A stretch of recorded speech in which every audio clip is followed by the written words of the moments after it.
من الغريب إننا نقدر نغير السمع في الفيديو بالشكل ده، لكن في درس النهاردة هقولك هتعمل ده إزاي.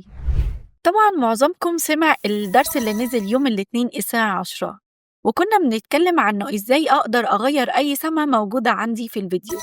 لكن بعد ما شرحنا ده على بعض الفيديوهات اللي موجود فيها السمع وغيرناها بشكل بسيط وسلس، لقينا إن في بعض الفيديوهات فيها حالات كده شاذة إنه مش هينفع أغير السمع. لكن ده مش موضوع جذري، يعني مش خلاص كده مش هينفع أغيّرها، لكن في تركاية كده هتتعمل هتمكنني من إن أنا أغيّر السمع عادي بكل سهولة وبكل بساطة. فلو ما سمعتش الدرس اللي نزل يوم الإتنين، هيظهر لك دلوقتي في الآي اللي موجودة من فوق، تقدر ترجع له وتستفيد منه لأنه الموضوع مفيد جدًا، وفي نفس الوقت بسيط، فمش هتخسر أي حاجة. تعالَ أقول لكم بقى إزاي هنقدر نعمل التركاية دي، وأقدر أغيّر السمع في الحالات الشاذة اللي إحنا شُفناها. دلوقتي أهو زي ما انتوا شايفين أنا عندي الفيديو ده وعندي كمان الفيديو ده، الاتنين نفس الفكرة والاتنين عندهم فكرة الشواذ في إن أنا أشيل يعني قاعدة شاذة كده عنهم. في الأول كنت بسحب الكولر مات وبعد كده من الكولر توليرانس كنت بقدر أغير بقى النسبة بتاعته، وكان عادي جدا بشيل السما وبحط أي سما غيرها تاني سواء فيديو أو صورة أو أيا كان.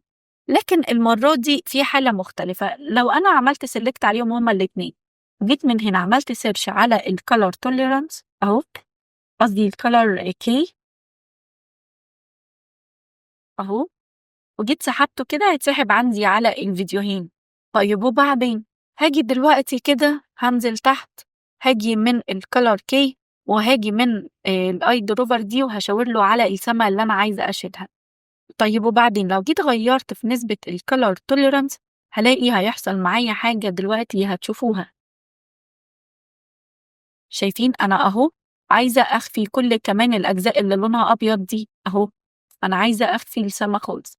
فأنا دلوقتي أهو وصلت للنتيجة إن أنا شلت السما بتاعتي، لكن عندي الفيديو بتاعي باظ تماما، لأنه زي ما انتوا شايفين اتكلمنا عن الكولر توليرانس، ده عبارة عن التباين أو التناسق بتاع اللون نفسه، التفاوت بتاع اللون نفسه.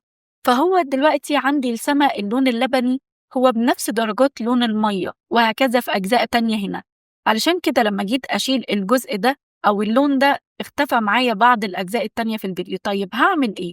بكل بساطة كده هاجي من الماسك هنا، هعمل من هنا كده أهو، وهاجي هعمل الماسك بتاعي، خلينا نقلل مثلا نخليه 10 أو حاجة، وهاجي أمشي من هنا كده أهو، هامشي على حدود السما بتاعتي بالشكل ده أهو، وبعد كده طبعًا لازم هاقفل الماسك بتاعي بالشكل ده.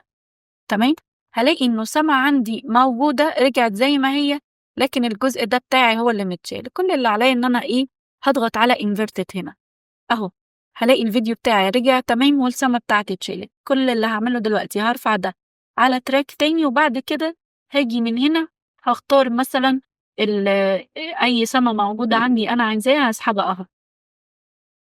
زي ما أنتم شايفين الموضوع قد إيه طلع احترافي وما فيش أي مشكلة. حسيت بعد ما عملت الماسك إن عندي مشاكل هنا، ممكن أزود مثلًا في الفيزر، ما هو ده ماسك عادي، أزود مثلًا في الفيزر، أزود في الإكسبنشن بتاعه أيًا كان. فهاضبّط عادي كده على حجم السما، وبعد كده مش هيبقى عندي أي مشاكل خالص، شايفين أهو. وأقدر كمان أغيّر لأي سما تانية أنا عايزاها، مش هيبقى عندي أي مشاكل. طيب تعالوا نجرّب بقى في الفيديو التاني. لو جيت برضه أنا كنت ساحبة عليه الcolor key، وهاجي بعد كده بالeye dropper وهاشاور له على السما اللي أنا عايزة أشيلها، وبعد كده أهو من الcolor tolerance هازوّد كده. تمام، أنا باشيل السما بالشكل ده، هالاقي إنه عندي برضه باظ الطريق ده لإنه آخد من نفس درجة اللون بتاع السما اللي كانت موجودة علشان السحب اللي كانت موجودة. طيب هاتصرّف إزاي؟ برضه بالماسك، هاجي هنا أهو بالماسك كده وهامشي أهو، أهو كده، هاحاول أراعي كل حاجة. تمام، أهو، هامشي واحدة واحدة كده علشان أحافظ على كل التفاصيل بتاع الفيديو، وما يبقاش في أي تفاصيل ضاعت منّي وكإنّي بوّظت الفيديو بتاعي. أهو، أهو، بعد كده برضه هاعمل inverted وألاقي إن السما بتاعتي اتشالت تمامًا، وهاجي أرفع الفيديو ده على الtrack اللي فوق، وهاجي أسحب مثلًا السما دي أهو. شايفين الموضوع سهل إزاي وبسيط؟ دي سحابة، يعني دي حاجة كده تبع السحابة، ولو هي تبع إنه مثلًا الماسك اتحرك فعادي أعرف أضبّطها، ما فيش أي مشكلة خالص أهو، وهالاقي السما بتاعتي موجودة واتغيّرت بمنتهى الاحترافية. زي ما قُلت لكم حسيتوا أي مشاكل في الماسك فتقدروا تضبّطوها والموضوع هيبقى بسيط جدًا، جدًا. بس فكده الدرس اللي فات نزل يوم الإتنين الساعة 10:00 كان موجود عندي إن أنا ينفع أغيّر أي سَمَة موجودة عندي، لكن زي ما قُلت لكم كان عندنا حاجات كده معيّنة مش هينفع يتشال فيها السَمَع وعرفنا التركاية بتاعتها وإزاي أقدر أعمل ده، وبالتالي بعد درس يوم الإتنين ودرس النهارده كده أي سَمَة موجودة عندي في أي فيديو هاعرف أشيلها أو أغيّرها وأضيف أي سَمَة تانية تعجبني.